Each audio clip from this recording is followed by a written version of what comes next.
بالله من الشيطان الرجيم بسم الله الرحمن الرحيم واذكر عبدنا أيوب إذ نادى ربه أني مسني الشيطان بنصب وعذاب اركض برجلك هذا مغتسل بارد وشراب ووهبنا له أهله ومثلهم معهم رحمة منا وذكرى لأولي الألباب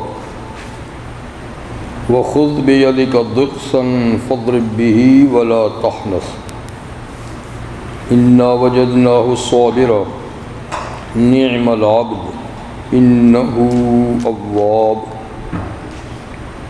واذكر عبادنا إبراهيم وإسحاق ويعقوب أولي الأيدي والأبصار إنا أخلصناهم بخالصة ذكر الدار وَإِنَّهُمْ عِنْدَنَا لَمِنَ الْمُصْطَفَيْنَ الْأَخْيَارِ وَاذْكُرْ إِسْمَاعِيلَ وَالْيَسَعَ وَذَا الْكِفْلِ وَكُلٌّ مِّنَ الْأَخْيَارِ صدق اللہ العظیم۔ سورہ صاد کی آیت نمبر 48 تک آیات میں نے ابھی تلاوت کی۔ اس سورہ مبارکہ میں پہلے داؤد علیہ السلام پھر سلیمان علیہ السلام کا ذکر تھا اور ان کی ابتلا اور آزمائش کا کہ انہوں نے آزمائش میں پڑھ کر اللہ کو یاد رکھا۔ تو اب تیسرے پیغمبر حضرت ایوب علیہ السلام ان کا ذکر فرماتے ہیں اسی ابتلا کے سلسلے میں کہ ان پر بھی بڑی بھاری آزمائش آئی اور انہوں نے بڑے صبر و تحمل کے ساتھ اس آزمائش سے خود کو نکالا، اللہ تعالی نے نکالا۔ ایوب علیہ السلام، یہ ایوب بن اوس بن حیس بن اسحاق بن ابراہیم علیہ السلام، یعنی ابراہیم علیہ السلام کی اولاد میں سے ان کے کوئی پرپوتے سے بھی آگے ہیں، تو انبیاء بنی اسرائیل میں سے، ٹھیک۔ ان کی والدہ، ان کی بیوی بعض کہتے ہیں کہ یوسف علیہ السلام کی بیٹی تھی، لیکن زیادہ مشہور ہے کہ ان کی پوتی تھی، رحمت بن ابراہیم بن یوسف علیہ السلام۔ اللہ تعالیٰ نے حضرت ایوب علیہ السلام کو نبوت اور رسالت کے ساتھ انتہائی خوش شکل خوبصورت بھی بنایا تھا اور مال و دولت بھی بے شمار عطا فرمایا تھا۔ وہ کہ بادشاہ تو نہیں تھے لیکن امیر کبیر انسان تھا۔ سرزمین عود میں ان سے زیادہ مالدار کوئی شخص نہیں تھا اور اللہ تعالیٰ نے اولاد بھی بکثرت دی تھی۔ کہتے 7 ان کے بیٹے تھے اور بہت بڑا رقبہ زمین کا ان کا زیر کاشت تھا۔ اس زمانے میں ٹریکٹر وغیرہ تو نہیں تھے، ہل جوتی جاتی تھی، تو 500 ہل ان کی زمین میں کاشت کرتی تھی۔ 500 ہل کا مطلب ہے 1000 بیل ہوتے تھے، کیونکہ ایک ہل میں 2 بیل جوتے جاتے ہیں، اور 500 ان کے نوکر تھے۔ ظاہر بات ہے جو 500 جوڑی ہل چلے گی تو 500 آدمی چلائیں گے اس کو، جی۔ اسی طریقے سے کوئی 7000 بھیڑ بکریاں، 3000 یا اس سے زیادہ ان کے اونٹ وغیرہ تھے۔ تو آپ اسی سے اندازہ لگے کہ باقی مال و دولت بھی بے شمار تھے۔ تو بڑے دولت مند تھے ماشاءاللہ، جی۔ اور اس کے ساتھ اللہ کے نبی اور رسول تھے۔ کہتے ہیں کہ شیطان نے اللہ تعالیٰ سے عرض کی کہ یا اللہ، آپ کا یہ بندہ آپ کا شکر گزار ہے، کیوں نہ ہو؟ آپ نے کوئی کمی چھوڑی ہے اس میں؟ ہر نعمت سے تو آپ نے اس کو نوازا ہے، تو ہر نعمت سے نوازا ہے اس لیے شکر کرتا ہے۔ اللہ تعالیٰ فرماتا ہے کہ تو غلط بول رہا ہے، یہ نعمتوں کی وجہ سے ہی شکر نہیں کرتا، اگر نعمت نہ ہو تو بھی شکر کرتا ہے۔ ٹھیک ہے، جی کیسے ہو سکتا ہے؟ تو اللہ تعالیٰ نے ان پہ ابتلا کی، اور ابتلا یہ کی کہ اللہ تعالیٰ نے سب کچھ ان سے لے لیا۔ مکان گرا تو اولاد سب ختم ہو گئی، اور کھلیانوں میں آگ لگی تو ساری فصلیں ضائع ہو گئی، اسی طریقے سے جانور سب ختم ہو گئے، غلام نوکر بھاگ گئے، کوئی چیز بھی ایوب علیہ السلام کے پاس نہیں رہی سوائے ایک وفادار بیوی کے، اس نے آخر دم تک ساتھ نہیں چھوڑا، باقی نوکر غلام سب چیزیں ختم ہو گئی ایک دم۔ اور یہ کہ مادی نعمتوں کے ساتھ ساتھ اللہ تعالیٰ نے جسمانی طور پہ بھی ان کو آزمایا، اور سر سے پاؤں تک جسم کا کوئی حصہ نہیں تھا کہ جس کے اوپر پھوڑے نہ نکلے ہوں، جن سے پانی نہ رستا ہو، پورا جسم،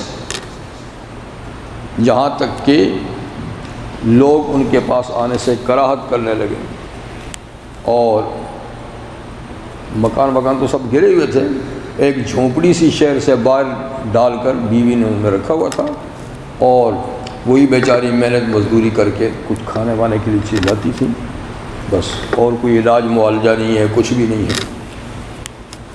18 سال تک اس بیماری میں مبتلا رہے، 18 سال تک اس بیماری میں مبتلا رہے، اور زبان اور دل کے علاوہ کوئی چیز بدن میں سلامت نہیں تھی۔ دل ٹھیک تھا، زبان ٹھیک تھی، اور اس سے اللہ تعالیٰ کا وہ ذکر کرتے تھے، ہر وقت اللہ کے ذکر میں مصروف رہتے تھے۔ اس طویل ترین آزمائش میں پڑھنے کے بعد آخر ہر آزمائش کا وقت آتا ہے تو ختم بھی ہو جاتی ہے، تو اللہ تعالیٰ نے اس دور کو ختم کرنا تو ختم کیا، اس کے لیے ذریعہ اور سبب یہ بنا کہ ایک دن بیوی باہر سے کام کاج کر کے کچھ کھانا وانا کہیں سے لے کر آ رہی تھی، تو رستے میں ابلیس نے کہا یار 18 سال سے پھر یہ کچھ بھی نہیں ہے، پھر اللہ اللہ اللہ کرتا ہے، اس کو کسی اور طریقے سے خراب کروں، یعنی ان کے اندر کوئی شرک کا انجیکشن لگاؤں، کچھ کروں، تو اب ایوب علیہ السلام کے پاس تو نہیں جا سکتا، وہ تو اللہ کے نبی ہیں، تو بیوی کو ورغلانے کی کوشش کی۔ رستے میں وہ آ رہی تھی تو کہنے لگی، یہ بڑا بزرگ بن کے ایک حکیم ڈاکٹر بن کے رستے میں کھڑا تھا، کہا آپ کا بیمار کا کیا حال ہے؟ بیماری ہے، کہا اگر میں علاج کروں تو کر لو، ہم تو علاج سے روکتے نہیں ہیں، کوئی فیس تو ہم دے نہیں سکتے آپ کو، فری میں کرتے ہیں، کہا نا فیس تو میں نے لینی بھی نہیں، صرف اگر بیمار آپ کا میرے علاج سے ٹھیک ہوتا تو اتنا کہہ دینا کہ تم نے ٹھیک کیا، اتنا کہنا کہ ڈاکٹر صاحب نے ٹھیک کیا، بس، کیونکہ اتنا بڑا، اس سے بڑا انجیکشن تو نہیں لگا سکتا نا، آخر وہ بھی تو نبی کی بیوی ہے، بس اتنا کہہ دینا۔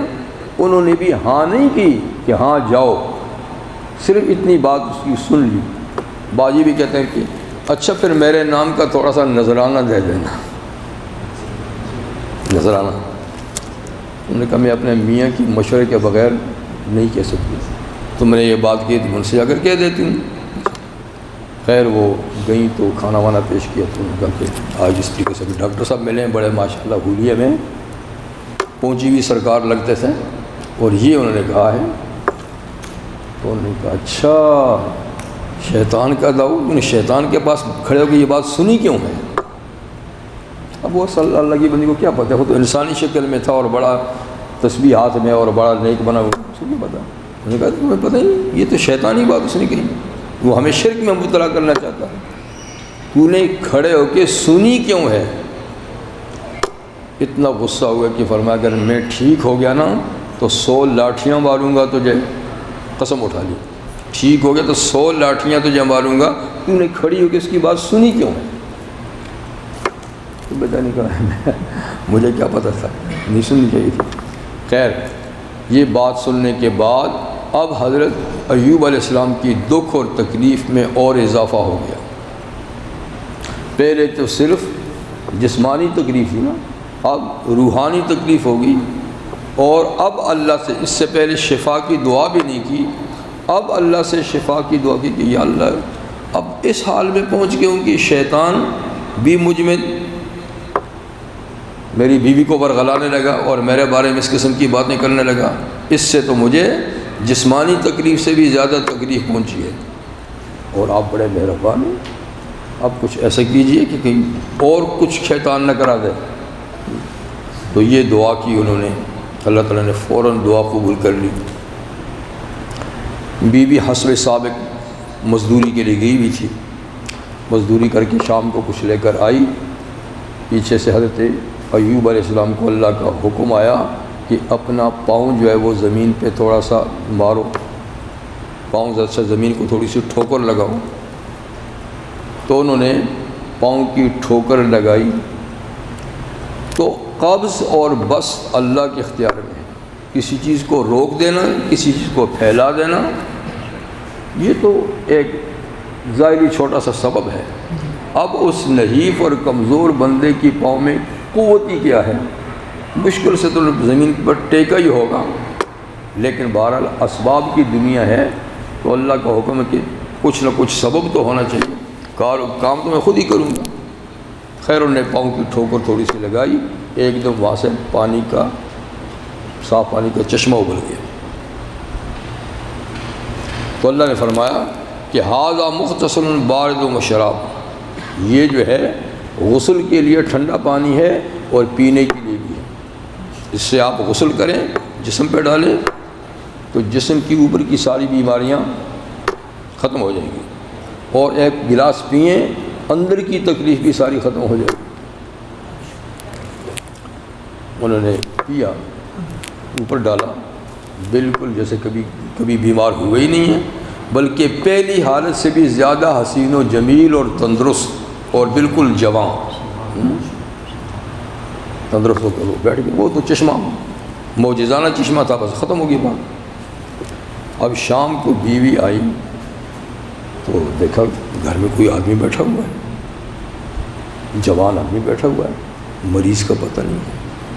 تو چونک گئیں اور باہر سے ہی کھڑے ہو کر منہ پھیر کے کہا کہ بھائی یہاں میرا ایک مریض تھا، اس کا پتہ نہیں مریض۔ انہوں نے کہا میں ہی تو ہوں۔ کہاں؟ کہا اللہ کی بندی اندر آؤ، غور سے دیکھ، میں ہی ایوب ہوں۔ میں اچھا، اندر آئے تو دیکھا ایوب علیہ السلام، غور سے دیکھا تو ایوب علیہ السلام۔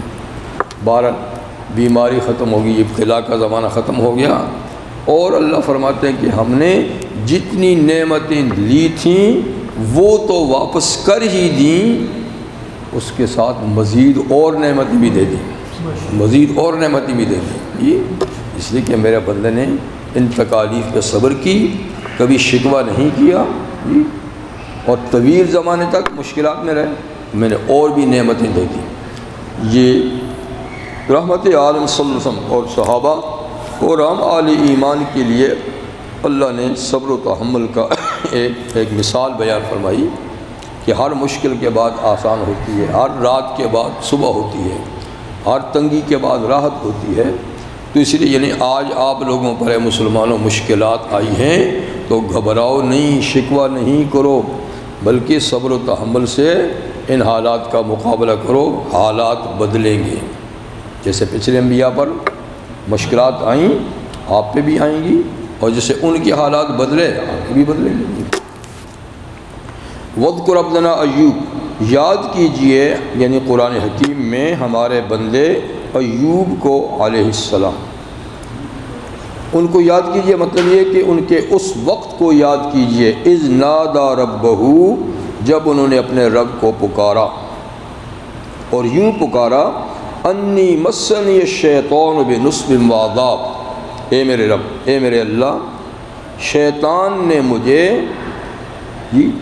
تھکاوٹ میں اور تکلیف میں ڈال دیا، مس کیا یعنی چھو لیا ہے شیطان نے مجھے، بنصب وعذاب یعنی تھکاوٹ میں، اس بات سے سخت تھکن محسوس کرتا ہوں اور سخت تکلیف بھی۔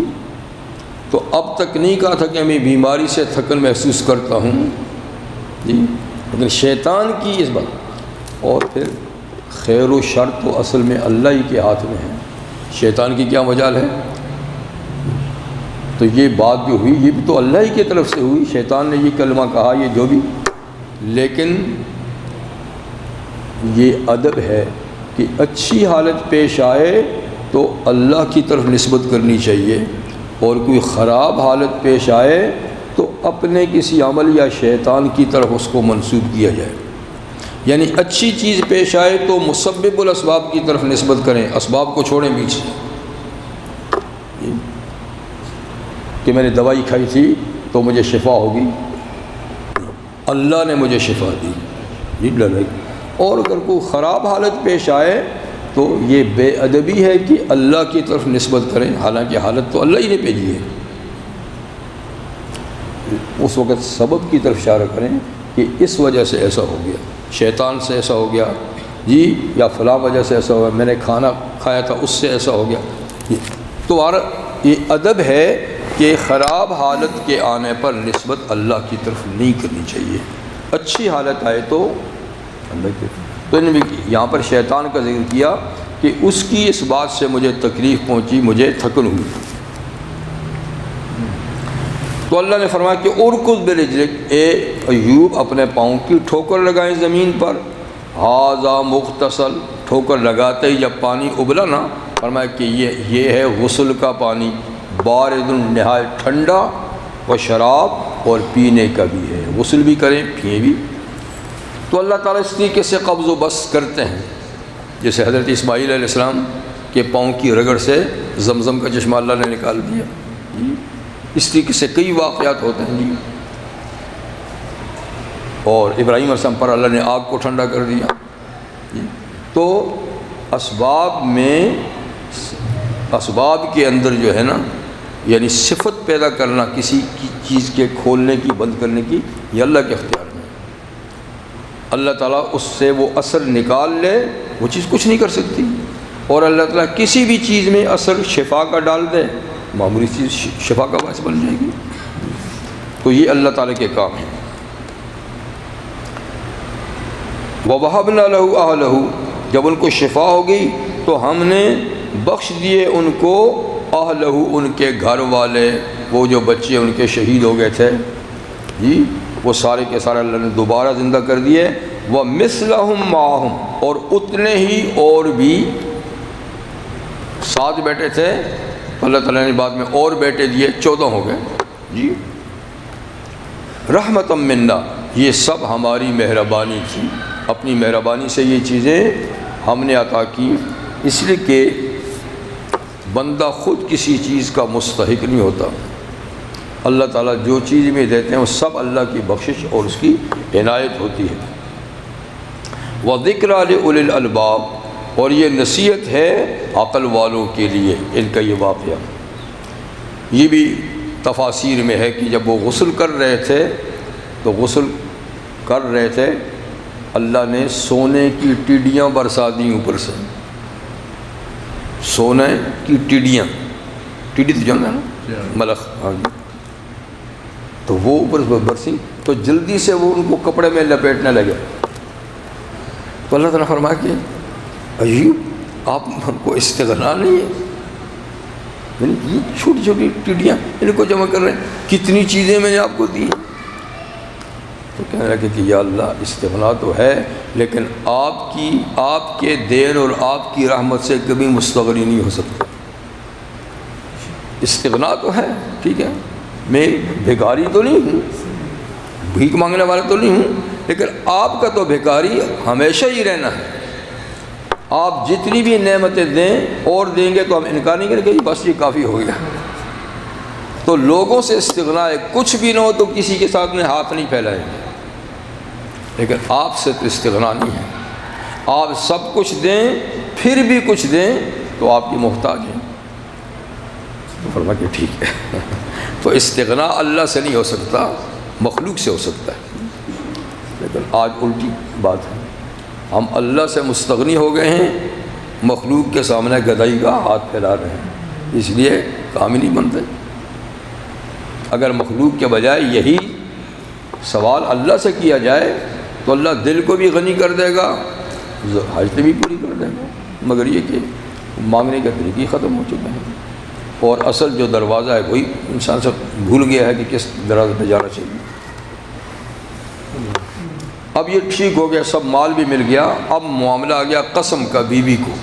اب سوچ میں پڑے کہ اتنی وفادار بیوی 18 سال میری خدمت کی، میرا ساتھ نہیں چھوڑا، اب میں نے 100 لاٹھیاں مارنے کی، ایک بیچاری کمزور نحیف 100 لاٹھیاں برداشت کیسے کرے گی؟ اور پھر ایسی خاتون کو مارنا، نہیں ماروں گا تو قسم ٹوٹتی ہے۔ تو اللہ تعالیٰ نے حضرت ایوب علیہ السلام کو ایک ہیلا اور ترتیب اور ایک تدبیر بتائی کہ قسم بھی نہ ٹوٹے، بیوی کو تکلیف بھی نہ پہنچے، قسم بھی نہ ٹوٹے۔ اللہ تعالیٰ فرمائے وَخُذْ بِيَدِكَ ضِغْثًا، تو اے ایوب اپنے ہاتھ میں ایک تنکوں کا گٹھا، تنکوں کی گٹھا جو ہے نا، یعنی جھاڑو کی طرح چھوٹے چھوٹے تنکے جو ہیں، جھاڑو کی طرح 100 تنکے باندھ لے اور اپنے ہاتھ میں لے، اس کو دغس کہتے ہیں۔ فَاضْرِب بِهِ، وہ اپنی بیوی پر ایک دفعہ مار لے، وَلَا تَحْنَثْ، اور قسم کو توڑے نہیں، قسم بھی پوری ہو جائے گی، بیوی کو تکلیف بھی نہیں ہوگی۔ اب یہ کہ یہ اللہ تعالیٰ نے خود تدبیر بتائی ہے کہ 100 لاٹھیوں کے بجائے 100 تنکے اکٹھے کر کے ہاتھ میں لے اور وہ ان کی پیٹھ پر ایک دفعہ مار لے، تو کیا ہوگا؟ قسم پوری ہو جائے گی، اس کو تکلیف بھی نہیں ہوگی۔ تو کیا اس طرح کا کام یعنی ہم بھی کر سکتے ہیں کہ نہیں؟ یعنی اس کو ہیلا کہتے ہیں نا، ہیلا اور تدبیر۔ جی تو امام مالک رحمہ اللہ تو اس کے قائل نہیں ہے سرے سے کہ نہیں، کوئی ہیلا ویلا نہیں ہے، کوئی اپنی طرف سے تدبیر نہیں ہے، لیکن باقی ائمہ کہتے ہیں کہ ہاں، حرام سے بچنے کے لیے یا انسان کسی بہت ہی مشکل میں پڑ جائے اس سے بچنے کے لیے اس قسم کی تدبیر کر سکتے ہیں، بشرطے کہ اس سے دین کا کوئی حکم ٹوٹے نہیں، کوئی اللہ کا فرض، کوئی اللہ کا حکم نہ ٹوٹے اور آدمی گناہ سے بھی بچ جائے، تو اس قسم کی تدبیر کرنی جائز ہے، اور خود نبی کریم صلی اللہ علیہ وسلم نے اس کی تعلیم بھی دی ہے۔ لیکن اس کو آدمی یہ نہیں کہ طریقہ ہی بنا لے، ہیلوں پہ ہیلے، ہیلوں پہ ہیلے، پھر تو جیسے ایسا غلط ہیلا فرض کریں کہ ایک آدمی کے پاس پیسے ہیں اور 11 مہینے گزرے تو اس نے کہا 12 مہینے ہو جائیں گے تو زکوٰۃ دینی پڑے گی، تو زکوٰۃ سے بچنے کے لیے ہیلا کرتا ہے کہ وہ پیسے بیوی کے نام ٹرانسفر کر لیتا ہے، ٹھیک ہے نا؟ اب 11 مہینے بیوی کے اکاؤنٹ میں ہیں، وہ مالک، 11 مہینے ہوئے تو زکوٰۃ سے بچنے کے لیے اس نے میاں کے اکاؤنٹ میں ٹرانسفر کر دیا، اور جی میرے پاس تو 11 مہینے ہوئے تھے، 12 مہینے تو ہوئے نہیں، سال تو گزرا نہیں۔ تو یہ ہیر پھیر جو ہے نا، یہ زکوٰۃ سے بچنے کے لیے، اللہ کے فریضے سے بچنے کے لیے اس قسم کے ہیلے جائز نہیں ہیں، یا اسی طرح کے اور۔ لیکن کسی گناہ میں پڑنے سے بچنے کے لیے کوئی جائز تدبیر ہو تو وہ کر سکتا ہے، جیسے نبی کریم صلی اللہ علیہ وسلم کے پاس ایک صاحب کھجوریں لائے، خیبر میں گئے تھے، خیبر سے کھجوریں لائے، بڑی اعلیٰ قسم کی کھجوریں تھیں۔ پیغمبر کریم نے فرمایا کہ کیا بھائی خیبر کی سب کھجوریں ہی ایسی ہیں؟ اسے کہا نہیں حضور، سب ایسی نہیں ہیں، 2 قسم کی ہیں، یہ اعلیٰ نفیس قسم کی ہیں، کچھ معمولی قسم کی ہیں۔ تو ہم ایسا کرتے ہیں کہ 1 کلو اعلیٰ کھجور لیتے ہیں تو اس کے بدلے میں 2 کلو ردی اس کو دے دیتے ہیں۔ تو میں نے زیادہ معمولی کھجوریں زیادہ دے کر یہ اچھی کھجوریں کم لی ہیں، تو اس طرح ہے۔ حضور نے فرمایا یہ تو بالکل سود ہے، یہ تو بالکل سود ہے کہ کھجور کا کھجور سے تبادلہ کمی بیشی کے ساتھ، جبکہ کھجور ہے، چاہے وہ اعلیٰ ہے ادنا ہے، تو ان کا تبادلہ برابر ہونا چاہیے، 1 کلو کے بدلے میں 1 کلو بس، تو یہ تو سود ہے۔ پھر حضور نے وہی تدبیر بتائی کہ جب ایسا کرنا ہو، کسی کے پاس اعلیٰ قسم کی کھجوریں نہیں ہیں، وہ اعلیٰ لینا چاہتا ہے، تو یہ اپنی ادنا کھجوریں دکاندار پر بیچ دے، اور اس سے جو پیسے ملے نا ان پیسوں سے اعلیٰ کھجوریں خرید لیں جتنی بھی ملتی ہیں۔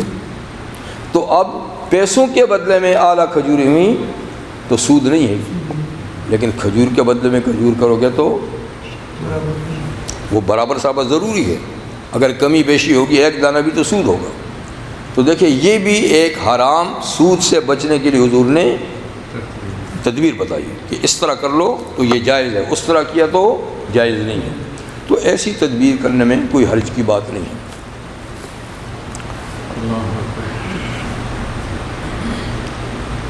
یہ ہو گیا۔ اچھا، انا وجدناہ صابرا، ہم نے ایوب علیہ السلام کو صبر کرنے والا پایا، یعنی 18 سال ابتلا میں رکھا، کبھی بھی بے صبری کا اور شکوے کا کلمہ ان کی زبان پہ نہیں آیا، ہم نے ان کو اس عرصے میں صبر کرنے والا پایا۔ نعم العبد، بہت اچھے بندے ہیں ایوب، انہ اواب، بے شک وہ اللہ کی طرف رجوع کرنے والے ہیں، ہر حال میں، دکھ میں، سکھ میں، عسرت میں اور فراخی میں، بیماری میں، صحت میں، ہر حال میں وہ اللہ کی طرف رجوع کرنے والے تھے۔ اسی سلسلے میں اللہ تعالیٰ اب مختصر 6 اور پیغمبروں کا ذکر کرتے ہیں، لیکن ان کے واقعات کی تفصیل یہاں نہیں، تفصیل دوسری جگہ میں گزر چکی ہے۔ وَاذْكُرْ عبادنا ابراہیم و اسحاق و یعقوب، اور یاد کیجئے اسی ابتلاء اور آزمائش کے سلسلے میں ہمارے بندوں ابراہیم، اسحاق اور یعقوب علیہ السلام کو، اولی الایدی والابصار، یہ انبیاء کرام ہاتھوں اور نگاہوں والے تھے، ہاتھوں والے تھے اور نگاہوں والے تھے۔ تو ابراہیم علیہ السلام تو جد الانبیاء ہیں، اسحاق علیہ السلام ان کے بیٹے ہیں، یعقوب علیہ السلام اسحاق علیہ السلام کے بیٹے ہیں، تو یہ باپ بیٹا پوتا یعنی تینوں یہ بھی بڑی امتحان اور آزمائش سے گزرے۔ ابراہیم علیہ السلام کی آزمائش تو آپ کو پتہ ہی ہے کہ کتنی ہوئی، کہ بابل والوں نے کتنی ان کے اوپر تکالیف ڈالی۔ جب انہوں نے اکیلے نے دعوت دی، پوری حکومت کو چیلنج کیا، تو ان کی طرف سے سخت تکالیف ہوئیں، کوئی 7 سال تو ان کو جیل میں رکھا جی، اس کے علاوہ پھر ان کو رستے سے ہٹانے کے لیے آگ میں ڈالا، یہ تو ان کی طرف سے ہوئی۔ اور پھر اللہ کی طرف سے حکم آیا کہ اس ملکی کو چھوڑ دو، تو ملک ہی چھوڑا، ہجرت کر کے عراق سے فلسطین میں آ کر آباد ہوئے۔ تو دیکھیے یہ سب چیزیں آزمائش اور امتحان ہیں، اللہ کے حکم پر انہوں نے وہاں دعوت کا کام نہیں چھوڑا ہر حال میں، اور ملک چھوڑنے کا کہا تو ملک بھی چھوڑ دیا اللہ کے نام سے۔ ایک عرصے تک اولاد بھی نہیں تھی ان کی، صاحب اولاد نہیں تھے وہ، بڑے عرصے کے بعد اللہ تعالیٰ کو پھر اولاد سے نوازا، یہ بھی ایک آزمائش ہے اللہ کے نبی پر۔ اور پھر ایک بیٹا پیدا ہوا اور جی بڑے عرصے کے بعد، اور جب وہ چلنے پھرنے کا تو اس کو ذبح کرنے کا حکم دے دیا اللہ نے۔ اس سے پہلے ماں بیٹے دونوں کو جنگل میں مکہ میں چھوڑنے کا حکم دے دیا۔ تو دیکھو پوری زندگی آزمائش میں گزری، لیکن اس کے باوجود انہوں نے اف تک نہیں کیا، ہر حکم کی تعمیل کی۔ باقی رہے اسحاق علیہ السلام، ان کی ابتلاء کی کوئی تفصیلات تو نہیں ملتی کہ ان پر کیا آزمائش، لیکن ہر اللہ کے نیک بندے اور نبی پہ کوئی نہ کوئی آزمائش آئی، تو ان پہ بھی یقیناً آئی ہوں گی۔ یعقوب علیہ السلام کا معاملہ اور ابتلاء تو ہے، لیکن یہ تھوڑی ابتلاء ہے کہ عرصہ دراز تک پیارا بیٹا ان سے اللہ تعالیٰ نے الگ کر دیا اور اس پہ وہ روتے رہے، پھر بھی انہوں نے صبر کیا۔ انما اشکو بثی وحزنی الی اللہ، کہتے تھے نا تم سے کیا، میں تم سے شکوہ تو نہیں کرتا، میں تو اپنی پریشانی اپنا دکھ اللہ سے بیان کرتا ہوں۔ اللہ سے دکھ تکلیف بیان کرنا یہ شکوہ نہیں اور یہ بے صبری نہیں ہے، لیکن مخلوق سے بیان کرنا یہ بے صبری ہے۔ تو انہوں نے طویل عرصے تک بیٹے کی گمشدگی پر صبر کیا، تو یہ بھی ابتلاء تھی۔ یہاں ان 3 انبیاء کرام کے ذکر کے بعد ان کی صفت کے طور پہ فرمایا کہ یہ ہاتھوں اور آنکھوں والے تھے۔ تو بھئی ہاتھوں اور آنکھوں والے تو ہر انسان ہے، ہاتھوں والا اور آنکھوں والا تو ہر انسان ہے۔ پھر ان کی کیا خصوصیت ہوئی؟ کہتے ہیں خصوصیت یہ ہے کہ یہاں ہاتھوں اور آنکھوں کا ذکر اس لیے کیا کہ ہاتھ یہ کام کا ذریعہ ہے. زیادہ تر آدمی کام جو ہے نا، عمل جو ہے وہ ہاتھوں سے کرتا ہے. اور آنکھیں جب نہ ہو تو ہاتھ کیا کریں گے؟ آنکھیں دیکھتی ہیں، ہاتھ چلتا ہے. تو یہ دو ایسے رئیس الاعضاء ہیں، بڑے بڑے پائے کے اعضاء ہیں کہ انسان کا زیادہ تر کام ان سے یہ نہیں ہوتا ہے. آنکھوں سے دیکھتا ہے، ہاتھوں سے کرتا ہے آدمی. لیکن یہاں یہ مادی کام مراد نہیں ہے اور مادی چیزوں کا دیکھنا مراد نہیں ہے، کیونکہ یہ تو سب لوگ ہی کرتے ہیں، ہاتھوں سے کام کرتے ہیں، آنکھوں سے دیکھتے ہیں. تو اہل علم کہتے ہیں کہ یہاں دو قوتیں مراد ہیں. ایدی سے قوت عملی، عمل کی قوت، اور ابصار سے علمی قوت. کیونکہ آنکھوں کے ذریعے سے آدمی علم حاصل کرتا ہے نا، آنکھیں چیز کو دیکھتی ہیں، پھر پیچھے جا کر دماغ میں اس کا بارے میں کہ یہ کیا چیز ہے کیا نہیں، اس کے بعد ہاتھ پاؤں حرکت میں آتے ہیں. تو آنکھ علم کا ذریعہ ہے تو یہ قوت علمی مراد ہے انبیاء کی. ہاتھ کام کے ذریعہ ہے تو اس سے قوت عملی مراد ہے. تو اس کے کہنے کا مطلب یہ ہے کہ یہ انبیاء کرام قوت علمی اور قوت عملی میں سب سے زیادہ ممتاز تھے. ان کی قوت عملی بھی بہت اونچی تھی، قوت علمی بھی بہت اونچی تھی. تو اس کی طرف اشارہ ہے. اس لیے کہ یہاں علم و عمل سے مراد بھی دنیا کا علم و عمل نہیں ہے. دنیا کا عمل یا دنیا والا علم نہیں ہے. انبیاء کرام بقدر ضرورت اس سے مشغول ہوتے ہیں. ان کا علم و عمل جو ہے وہ آخرت والا ہوتا ہے، آخرت کے لیے عمل کرتے ہیں، اور آخرت کا علم اس میں ان جیسا کوئی بھی نہیں ہوتا. تو انبیاء کرام کی قوت عملی، قوت عقلی، قوت جسمانی، قوت نظری یہ ایسی ہوتی ہے کہ امت میں کوئی بھی وہاں تک نہیں پہنچ سکتا.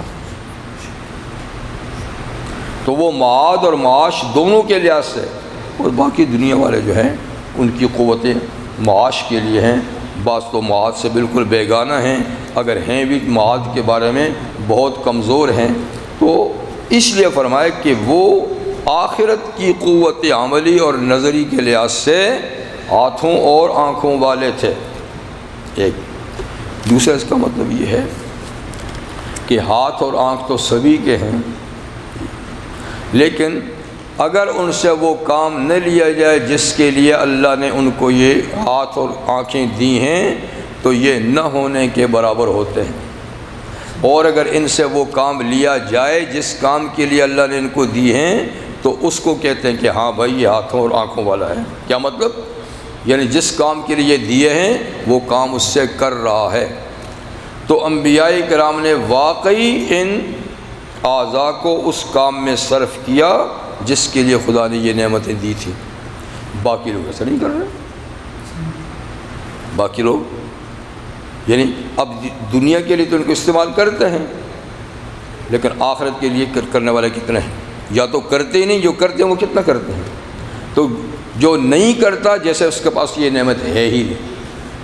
اس لیے اللہ تعالیٰ نے قرآن حکیم میں کافروں کے بارے میں فرمایا ہے ان شر الدواب عند اللہ الصم البکم الذین لا یعلمون یا لا یعقلون، کہ اللہ کے نزدیک سطح زمین پہ چلنے والے جتنے بھی جاندار ہیں ان میں بہرے اور گنگے وہ لوگ ہیں جو عقل نہیں رکھتے، جو علم نہیں رکھتے.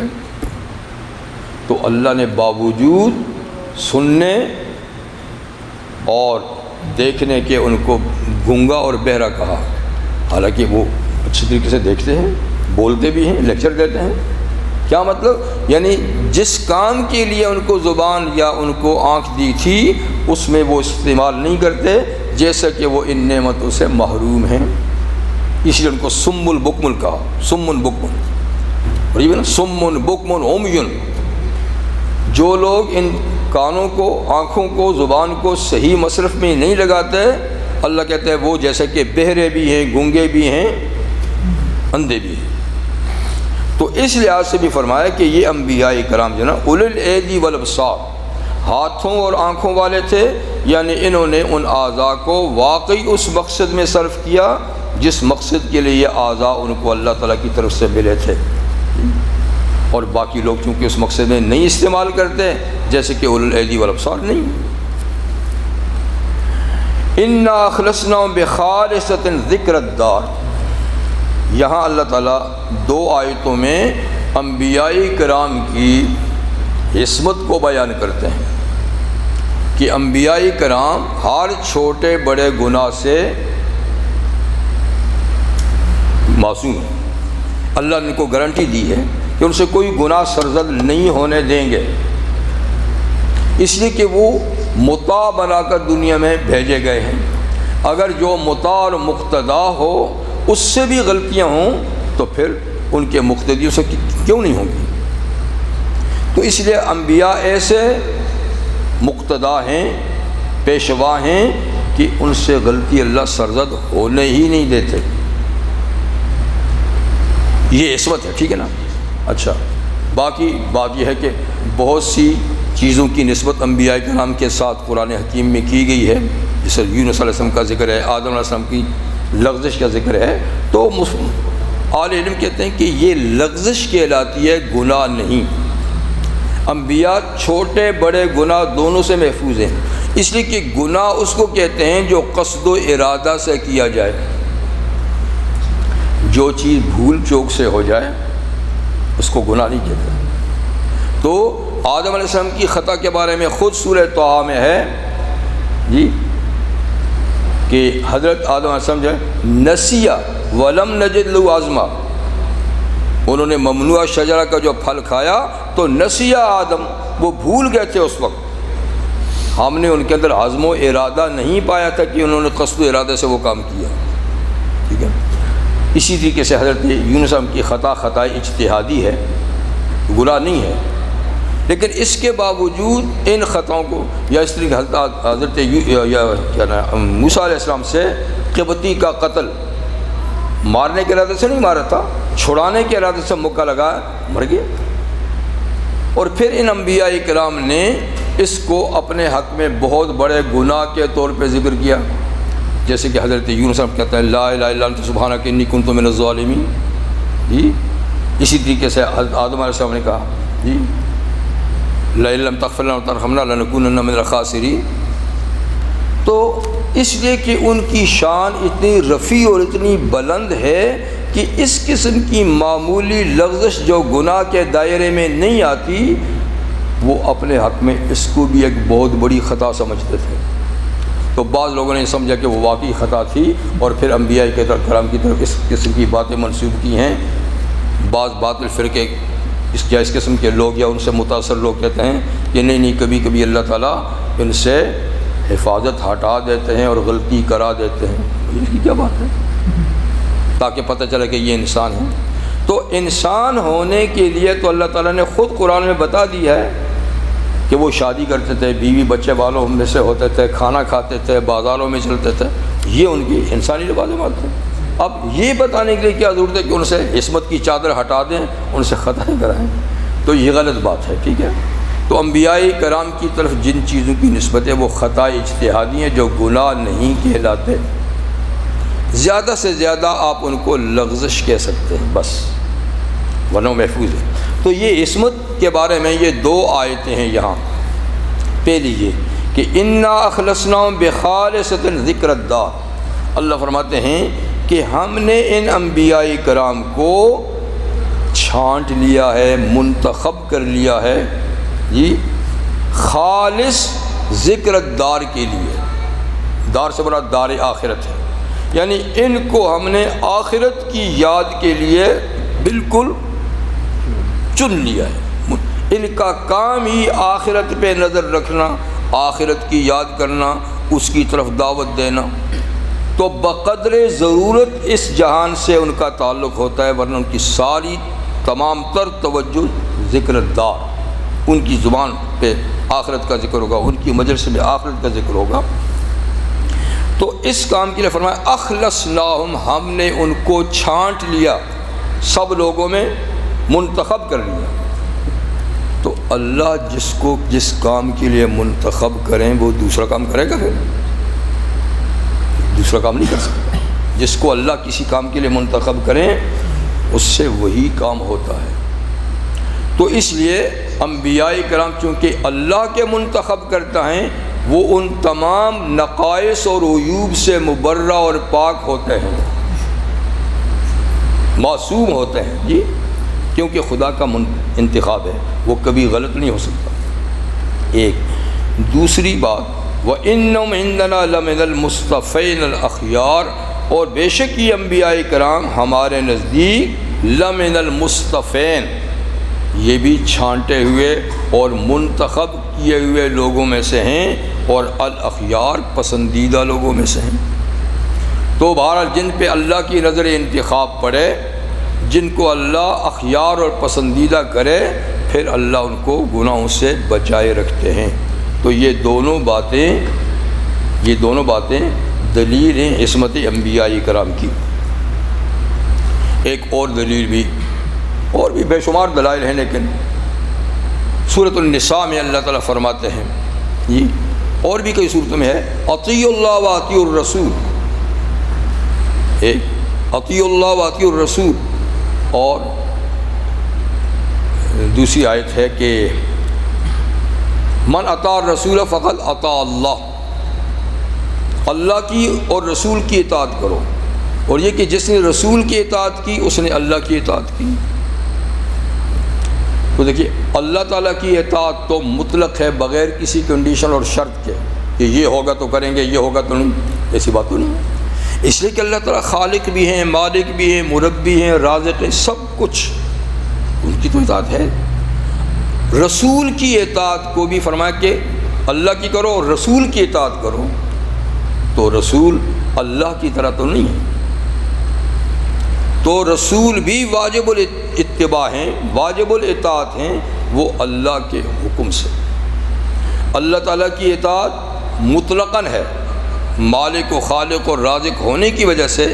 رسول کی اطاعت اللہ کے حکم کی وجہ سے، کہ اللہ کا حکم ہے کہ وہ رسول کی اطاعت کرو، لیکن ہے وہ بھی مطلق بغیر کنڈیشن کے۔ باقی ایک تیسری اطاعت بھی ہے، وَأُولِي الْأَمْرِ مِنْكُمْ، جو تم میں با اختیار لوگ ہیں ان کی بھی اطاعت کرو، جو تم میں با اختیار لوگ ہیں ان کی بھی اطاعت کرو، لیکن اس کے ساتھ کنڈیشن ہے،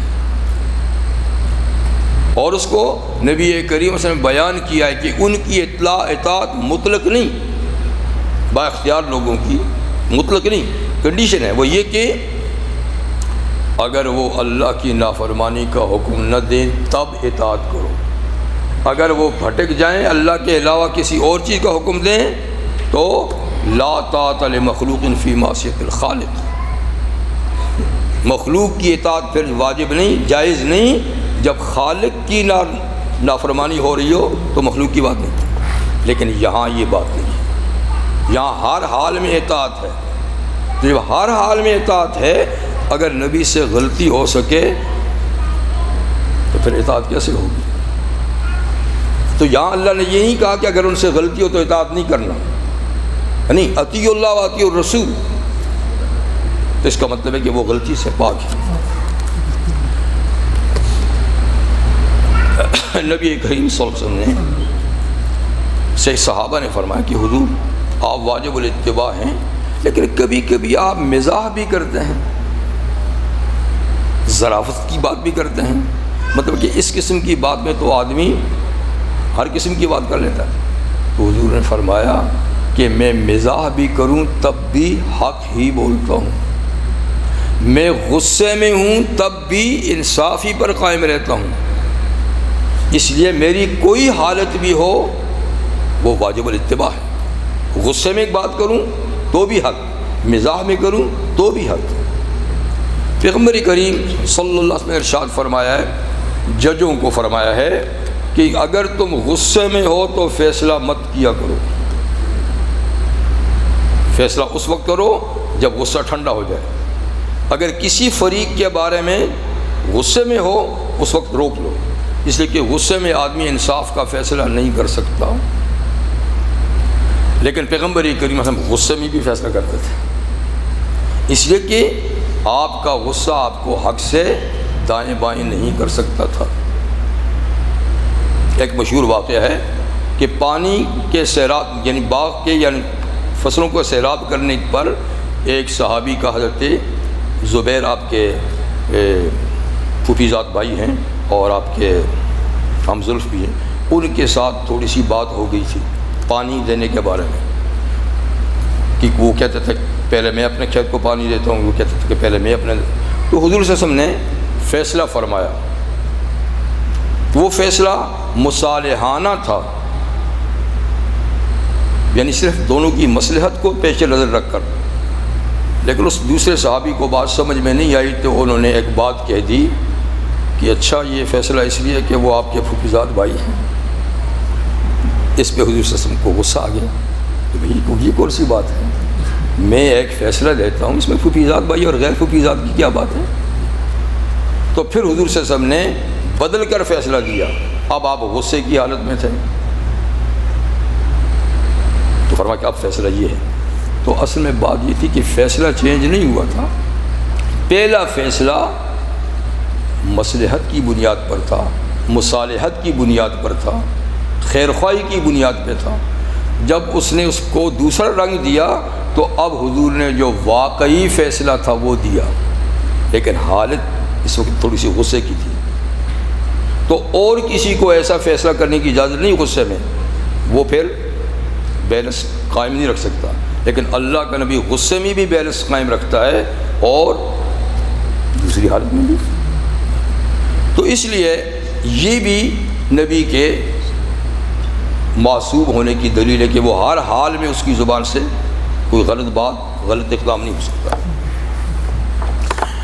وَاذْكُرْ إِسْمَاعِيلَ وَالْيَسَعَ وَذَا الْكِفْلِ كُلٌّ مِّنَ الْأَخْيَارِ۔ اب تین اور انبیاء کرام کا ذکر فرماتے ہیں، اور یہاں بھی صرف نام لیا ہے، ان کی ابتلاء یا آزمائش کا اللہ تعالیٰ نے تفصیل سے ذکر نہیں کیا، جن میں حضرت اسماعیل علیہ السلام ہیں، حضرت ابراہیم کے بڑے بیٹے، ان کی ابتلاء آپ جانتی ہیں کہ ذبح کرنے کا حکم آیا تو انہوں نے گردن رکھ دی، اور اس کے علاوہ بھی کئی زندگی میں ابتلائی۔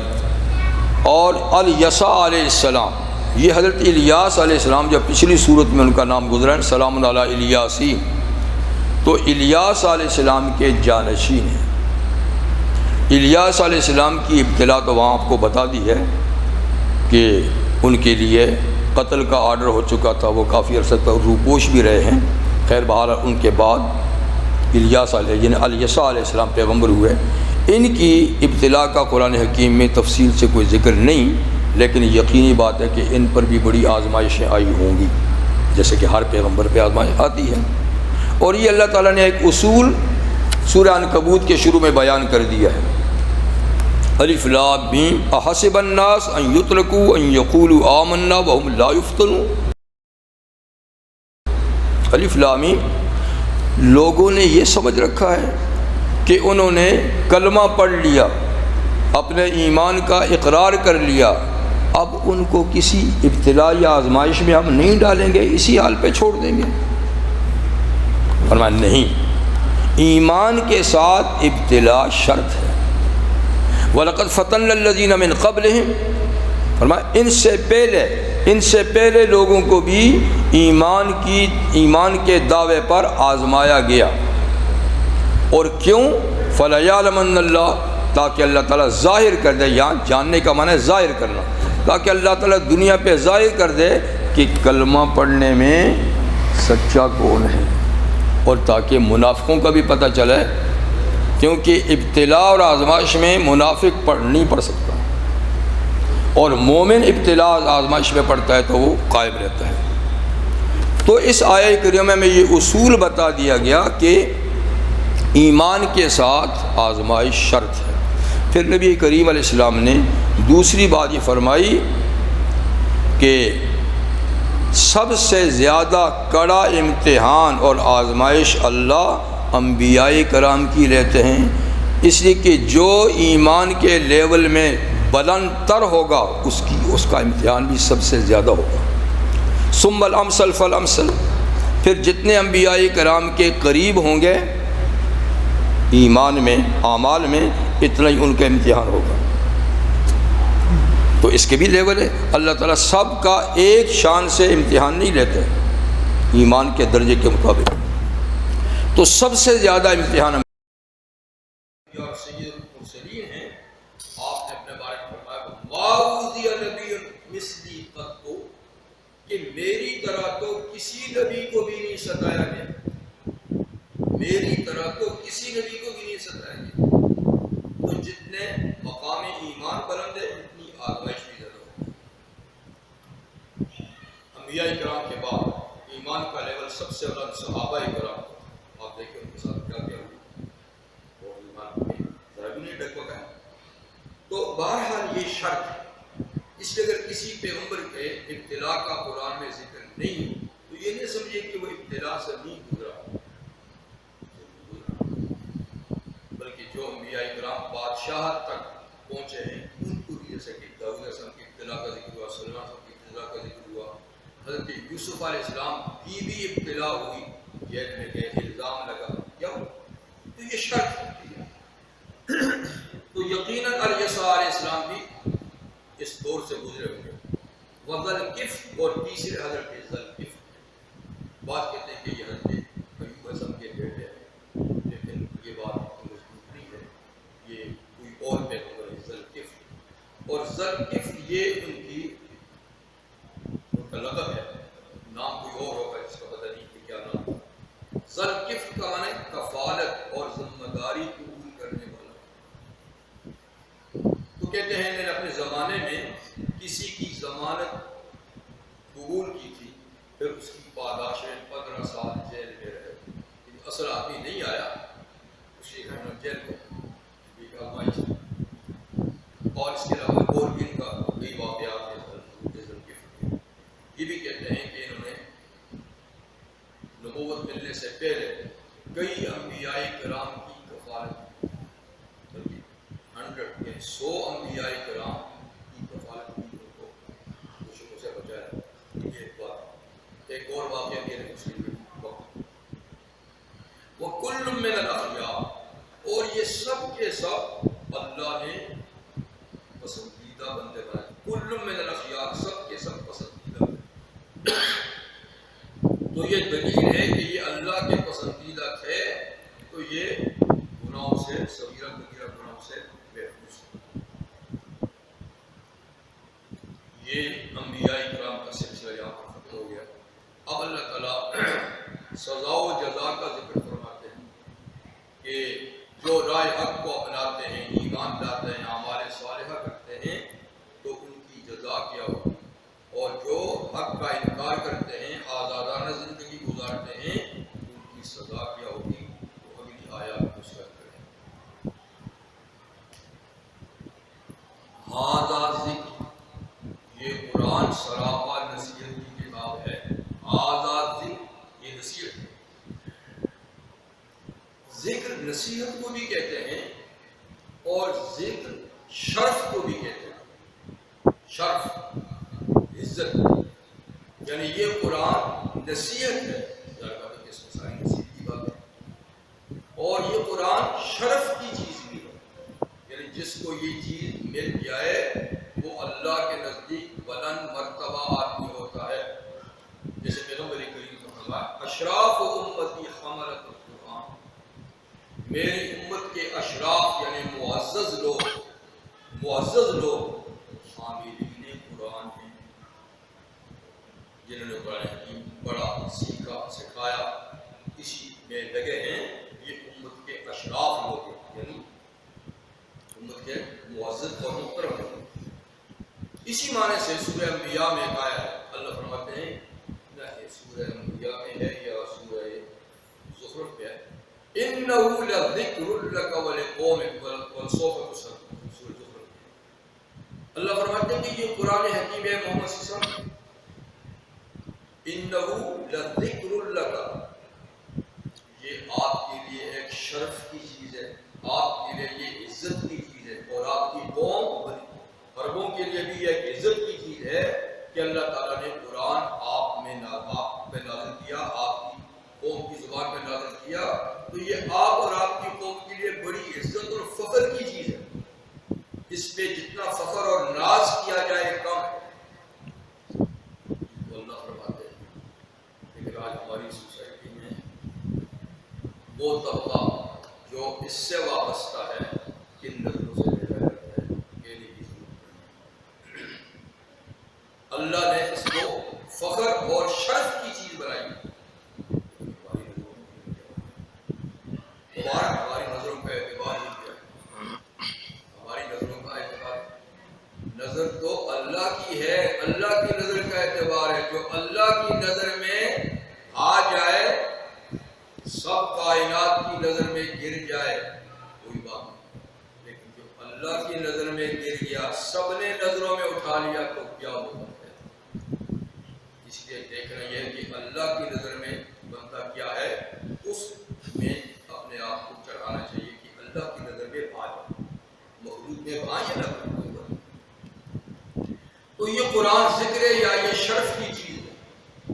وَإِنَّ لِلْمُتَّقِينَ لَحُسْنَ مَآبٍ، اور بے شک متقین لوگوں کے لیے، یعنی جو کفر سے، شرک سے، نفاق سے، کبائر صغائر سے بچتے ہیں، وہ متقین، تو بے شک متقین لحسن مآب، ان کے لیے بڑا ہی اچھا ٹھکانہ ہے اللہ کے پاس۔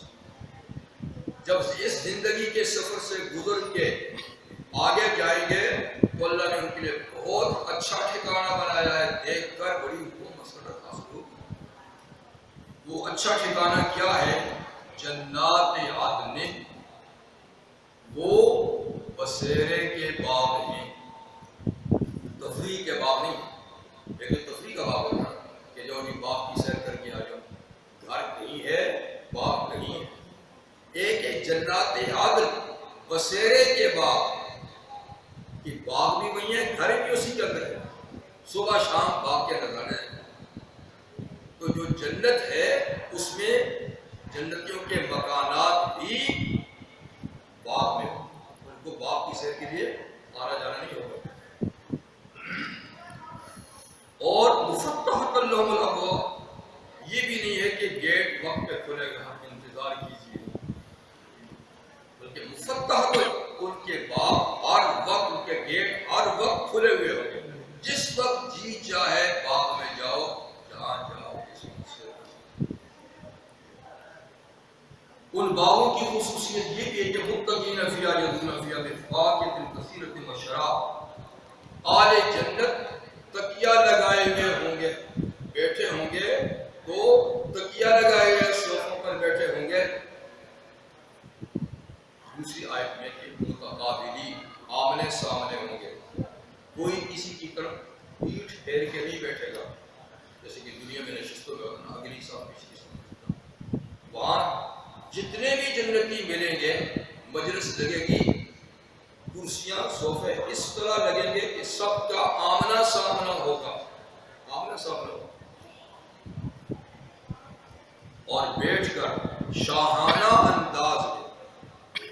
ورنہ جنت کی خصوصیت تو یہ ہے کہ جس چیز کو جی چاہے گا اسی وقت وہ چیز اس کے سامنے موجود ہوگی، کسی سے مانگنے کی ضرورت نہیں، چیز کے آنے کی انتظار کی ضرورت نہیں، اسی لمحے۔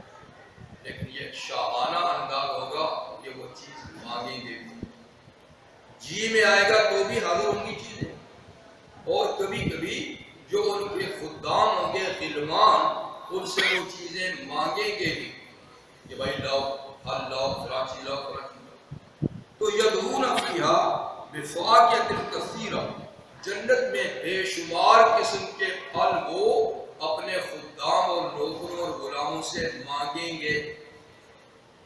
وہ تمام پھل جو ہم دنیا میں کھاتے ہیں یہ بھی ہوں گے اسی نام سے، لیکن یہ تو ان کے مقابلے میں مٹی کے پھل ہے، وہ اصل ہوتا ہے، اور ان کے علاوہ نباتوں کی جنت میں اور کتنی قسم کے پھل ہیں، تو وہ مانگیں گے تو ان کے خدام ان کے سامنے حاضر کریں گے۔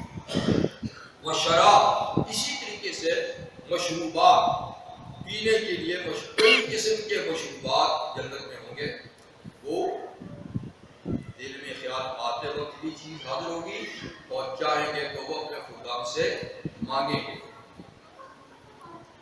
وَعِندَهُمْ قَاصِرَاتُ الطَّرْفِ اطراف, اور ان جنتیوں کے پاس نگاہیں نیچی کرنے والی ہم عمر بیویاں ہوں گی. ہم عمر, ان کی عمر میں کوئی بڑا فاصلہ نہیں ہوگا, مختصر سا. میاں کی عمر تھوڑی سی زیادہ ہے, بیوی کی تھوڑی سی کم ہے, ورنہ وہ اطراف ہی ہوں گے, یعنی ہم عمر ہی ہوں گے. اور عمر میں اونچ نیچ کے نہیں ہوگی, بلکہ جو ہوگی سو ہمیشہ کے لیے وہی ہوگی. اور وہ قاصرات الطرف ہوں گی, یعنی وہ اپنی نظریں اپنے شوہروں سے دوسرے پہ نہیں ڈالیں. ایک معنی یہ کہ وہ اپنی نظریں اتنی باحیا ہوں گی کہ اپنے شوہر سے دوسرے کے ساتھ کوئی غرض نہیں ہوگی.